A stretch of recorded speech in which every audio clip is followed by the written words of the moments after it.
Hello అండి అందరికీ. అందరు బాగున్నారని అనుకుంటున్నాను. నేను కూడా చాలా బాగున్నాను. ఈరోజు మనము British versus American spelling differences చూద్దామండి.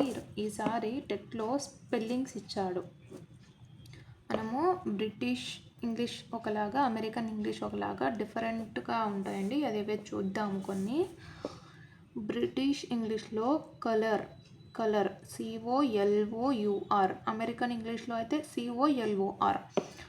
సేమ్ వర్డ్ అండి. స్పెల్లింగ్స్ అమెరికన్ ఇంగ్లీష్లో, బ్రిటిష్ ఇంగ్లీష్లో వేరేలా ఉంటాయన్నమాట. బ్రిటిష్ ఇంగ్లీష్లో అయితే మనము COLOUR కలర్ అని రాయాలి. అమెరికన్ ఇంగ్లీష్లో అయితే COLOR అని రాయాలి. అసలు బ్రిటిష్ ఇంగ్లీష్ ఏంటి, అమెరికన్ ఇంగ్లీష్ ఏంటి అంటే, మనం మాట్లాడే ఇంగ్లీష్ అన్ని కంట్రీస్లో ఒకేలాగా మాట్లాడరండి. అలాగే ఒకే విధంగా రాయరు కూడా. బ్రిటిష్ సైడ్ అంటే బ్రిటిషర్స్ ఇలాగా మాట్లాడతారు. అమెరికన్స్ అంటే అమెరికాలో ఉన్న వాళ్ళు ఈ విధంగా రాస్తారన్నమాట. దీనికి డిఫరెన్స్ తెలిస్తే మనకి స్పెల్లింగ్స్ బాగా గుర్తుపట్టగలుగుతాము. ఒకసారి చూద్దామండి. హానర్ HONOUR, బ్రిటిష్ ఇంగ్లీష్లో అయితే HONOUR. Behaviour BEHAVIOUR.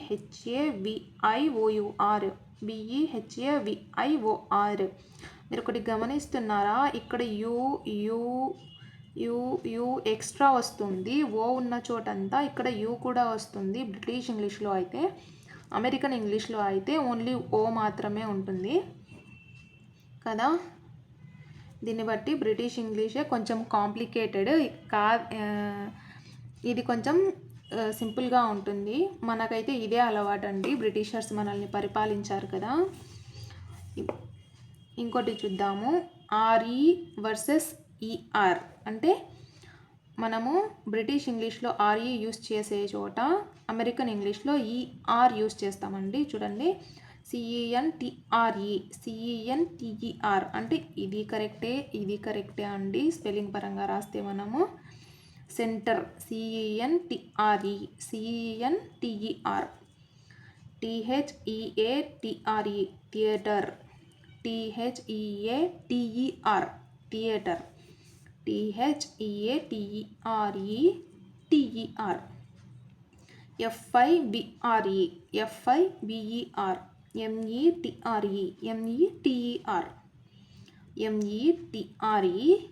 METER అంటే RE వచ్చే చోటంతా మనకు అమెరికన్ ఇంగ్లీష్లో ER యూస్ చేస్తామండి.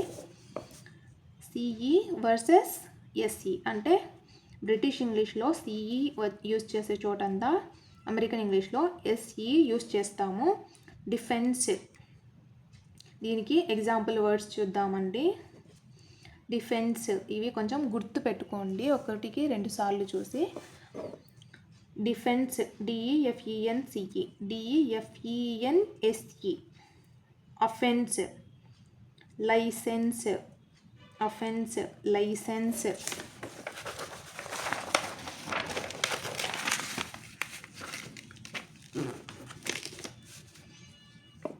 ISE versus IZE. ISE use చేసే చోట మనము IZE యూస్ చేస్తామండి. ఆర్గనైజ్ ORGANIZE,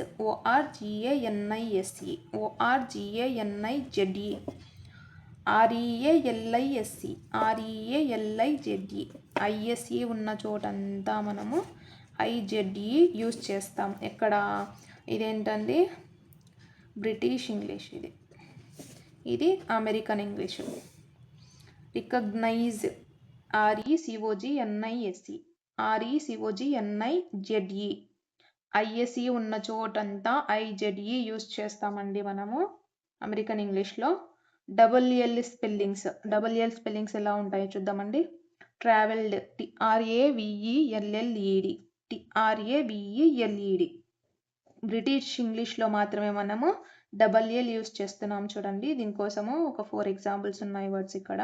ఇక్కడైతే మనము సింగిల్ L మాత్రమే యూస్ చేస్తున్నాము. ఏ వర్డ్స్లో అంటే ట్రావెల్డ్, ట్రావెలింగ్, లేబుల్డ్, కౌన్సిలర్. ఇక్కడైతే ట్రావెల్డ్. సేమ్ వర్డ్స్ అండి, సేమ్ మీనింగ్. ఇక్కడ అమెరికన్ ఇంగ్లీష్కి బ్రిటిష్ ఇంగ్లీష్కి మనకి స్పెల్లింగ్ డిఫరెన్స్ వస్తుందన్నమాట. ఏంటది? బ్రిటిష్ ఇంగ్లీష్లో అయితే మనము డబల్ ఎల్ యూస్ చేయాలి, అమెరికన్ ఇంగ్లీష్లో అయితే సింగిల్ ఎల్ యూస్ చేస్తామన్నమాట. ఇక్కడ బ్రిటిష్ ఇంగ్లీష్లో ఏఈ యూస్ చేసే చోట, లేదంటే ఈఓ, ఏఈ కానీ ఓఈ కానీ యూస్ చేసే చోట అమెరికన్ ఇంగ్లీష్లో సింగిల్ ఈ యూస్ చేస్తాం. దీనికి ఎగ్జాంపుల్గా కొన్ని వర్డ్స్ చూద్దామండి. ఎన్సైక్లోపీడియా, ENCYCLOPAEDIA, ఇక్కడ ఏఈ వచ్చింది చూడండి. ఇక్కడ అమెరికన్ ఇంగ్లీష్లో చూద్దాం ఎలా రాస్తామో. ENCYCLOPEDIA, ఇక్కడ PEA అని రాసాము, ఇక్కడ PEDIA.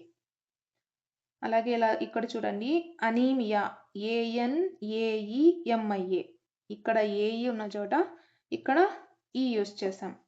Encyclopaedia, anaemia. Haemoglobin, HAEMOGLOBIN, AE, HEMOGLOBIN. Oestrogen, sorry అండి, ఈస్ట్రోజన్, ఇది చూడండి, OESTROGEN, ESTROGEN, ఇది మనం యూస్ చేసేదండి. ఇది కొంచెం డిఫరెంట్గా ఉంది చూడండి. OESTROGEN ఏంటి? ఇది బ్రిటిష్ ఇంగ్లీష్, ఇది అమెరికన్ ఇంగ్లీష్. ESTROGEN. ఇంకా కొన్ని ఎగ్జాంపుల్స్. టీ ఉన్న చోట ఈడి, పాస్ట్ టెన్స్లో అయితే టీ ఉన్న చోట అంతా ఈడీని యూస్ చేస్తామండి. పాస్ట్ టెన్స్లో లెర్న్డ్, ఇది లెర్న్డ్ అంటామండి మనము. Learned, learned. Dreamed, spelled. ఇక్కడ చూడండి డబల్ ఎల్ అని మనం ఇక్కడ చెప్పుకున్నాం కదా, ఇవి రెండు వచ్చాయి చూడండి. ఇక్కడ సింగిల్ ఎల్ ఉంది, ఇక్కడ డబల్ ఎల్ ఉంది. BURNT, ఇది కొంచెం డిఫరెంట్గా ఉందండి చూడండి. మనం మామూలుగా అయితే ఇక్కడ డబల్ ఎల్ వస్తుంది బ్రిటిష్ ఇంగ్లీష్లో, ఇక్కడ సింగిల్ ఎల్ వస్తుంది అనుకున్నాం కదా. ఈ వర్డ్ స్పెల్డ్ అనేది ఆపోజిట్లో ఉంది చూసారా. ఇలాంటి వర్డ్స్ని గుర్తుపెట్టుకోండి, ఎగ్జామ్స్లో మోస్ట్లీ ఇలాంటి వర్డ్సే అడగడానికి ఆస్కారం ఉంటుంది మనకి. Burned, burned, BURNT, burned. YSE, ఇక్కడ YSE బ్రిటిష్ ఇంగ్లీష్లో యూస్ చేస్తాము, అదే ప్లేస్లో YZE అమెరికన్ ఇంగ్లీష్లో యూస్ చేస్తాం. Analyse, paralyse, catalyse. అనలైజ్ చూడండి, YSE ఉన్న చోట YZE.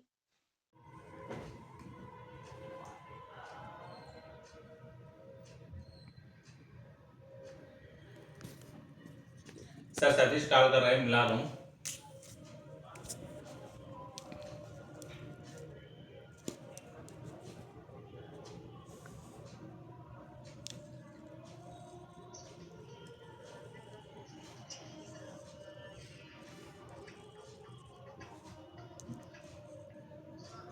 లైన్లో నుండి పేరు సార్ మాట్లాడతారండి.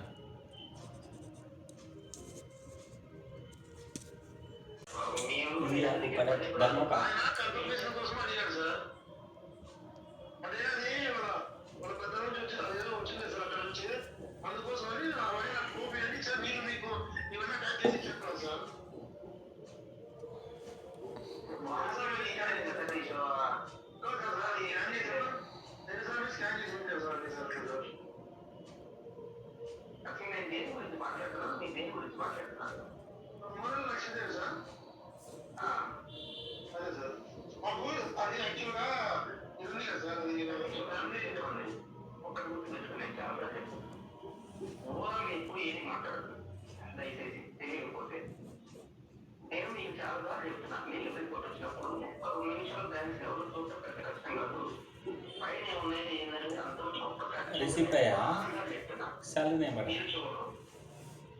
రెసిపీ జనరల్గా సార్ చెప్పండి. భవిష్యత్తులో ఇప్పుడు ఎదగాలి అంటే కొన్ని మనం చూసుకొని చేసుకోగలిగితే పనులకి వెళ్తాం. యాక్చువల్లీ ఏదో మీకు ఇది పాపేసి మీరు రీసెంట్ 25 పెట్టున్నారు.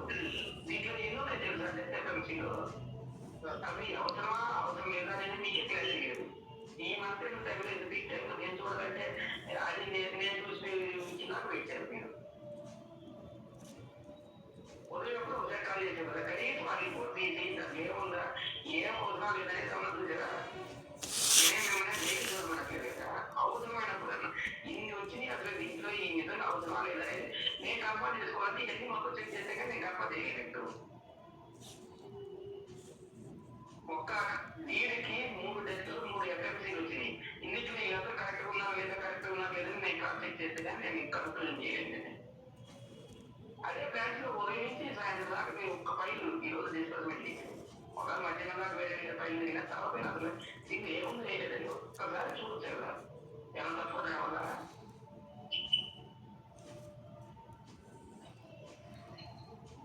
ఏ ఇద్దరు కాపులు ఉన్నారు సతీష్, ఇప్పుడు నువ్వు తీసుకునేది సింగిల్ పార్టిషన్ డీడ్ సతీష్, దాంతో పాటు పొజిషన్ తీసుకున్నావు అవునా? ఇప్పుడు ఆ పొజిషన్లో ఉన్న వాళ్ళతో దానికి ఏమన్నా చేంజెస్ ఏమైనా ఉన్నాయా?